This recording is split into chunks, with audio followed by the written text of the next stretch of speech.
So it's time for Manversations, and in this morning's conversation, in this morning's discussion, it's all about things a real man does for his family.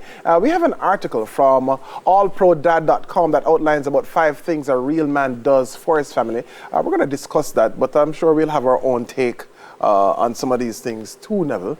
Yeah. Well, I think everyone knows my story by now. As a young father, I wasn't a very good father. Actually, I don't think I'm a very good father even now. But as a young father with my first child, we lived in 2 different countries, and I just did not make the time. I almost said find the time, but I did not make the time to be with my daughter. Always was in touch, and I don't mean every now and again in touch regularly, like couple, every other day we talk, but I wasn't there.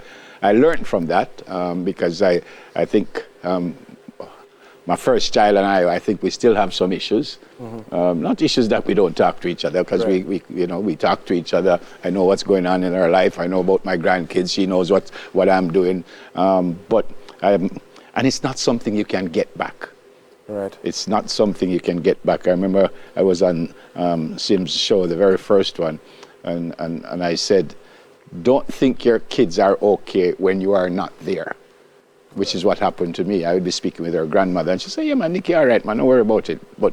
And maybe she was, in a sense, but I was not there. Always there from a distance, but wasn't there physically with her, and I am still very, very disappointed with that. I improved as I moved on, thank goodness, and now my kids and I have a great relationship. But you can't get back a 10th birthday party. Never. You can't get back a high school graduation if you weren't there. You'll never get back that, I was at the high school graduation, by the way, but but it still bothers me to this day. Yeah. And my friends will tell me, no, forgive yourself and move on. That's one tough for me. So a real man, in my opinion, a real father, you need to be there. You need to ensure that your kids get what they need to be a good person. And that's one of these points. A real man is present with them. When you get home from work, whatever it is, you find the time, you make the time to be present in their lives. But one of the things I want to point out is that depending on the situation in which you become a father, right? Not every man, for example, my dad wasn't married to my mom, right? But he was always there. I worked it out that he was my dad over time, but he wasn't physically there, but he found a way to be in my life, I'll share that story at a different point in time, probably on Sim's show. But the thing is, and it's something that kind of comes out from what you're sharing, because as a parent, right, when you become a parent, you draw on the experience that you have growing up, right? So for me, I took a lot of the positives from my dad, right, and his parenting style and the whole situation. I took a lot of the positives from my mom, right? And then those things that were short, those things that were missing, those things that were not so good, I say, all right, when I become a father, or know that I'm a father, I'm not going to repeat those bad things, and I'm going to try and build on the good things that I learned. I think what bothered me with, and still bothers me with Nikki, is that I can't remember saying, say you have to be with her. That bothers me. Mm-hmm. And I was playing professional football at the time when I was, in my opinion, having a great time. But what bothers me is I can't remember even now thinking, say, no, man, you have to be with your child. You have to be with your child. So I would go and see her every now and again. But I'm repeating myself here. You can't get that back. Yeah. So to the young fathers, and I'm not here to tell anybody how to be a father. I don't say it already that I wasn't a great one. But try your best to be there. My dad, my mother and my father, my father was always there. My mother was a very strong person. My mother was the corrector and the punisher and come to school and everything. But it was that I think my father was weak. Right. I think my father just kind of said, well, since she do so much thing, me just lower. What a plan. Me just lower and make you go and deal with that. I think, so we're talking about what a real man does for his family. Yeah. I think a real man works out with the mother of his children, or the mothers of his children, if it's more than one, right? A parenting plan. Ideally, you don't want to work that out before you become a parent.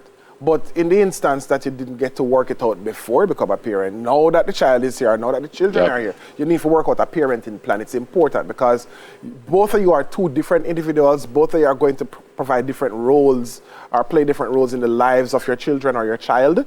So you have to work out a parenting plan. Who does what? And I think that's the thing with your parents, where your dad and your mother, maybe them never say it to you, but there was evidence of a plan. Your daddy said, Mommy was the one that... Whether them did plan it or not, but there was evidence of a plan. You know, since a real man provides for them, we spoke about that. A real man is president, we spoke about that. This one is important to me.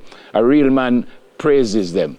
So everyone knows I've been a coach, and sometimes you punish just because you want to punish. It's not going to help them in any way. And I think punishment, if that's the word you want to use, should help. So let me use a football analogy. So I'll be doing shooting practice and then miss the goal 5, 10 times. And I just get mad and say, go run some lap.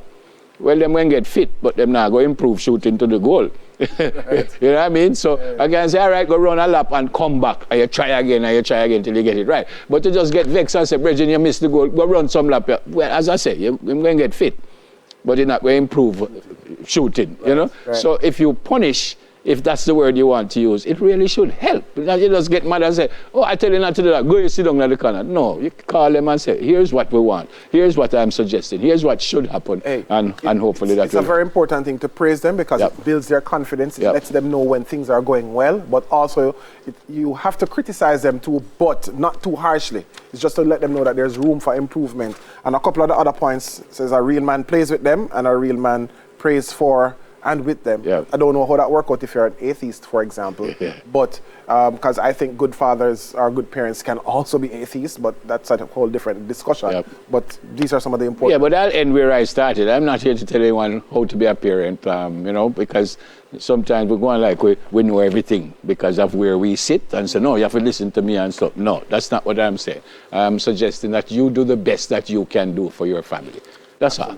That's all. Do the best that you can do for your family. And whatever best is, in your opinion, that's what you got. Let's put in the effort. Let's put in the effort. That's it for Man Conversations. Hey, Tammy.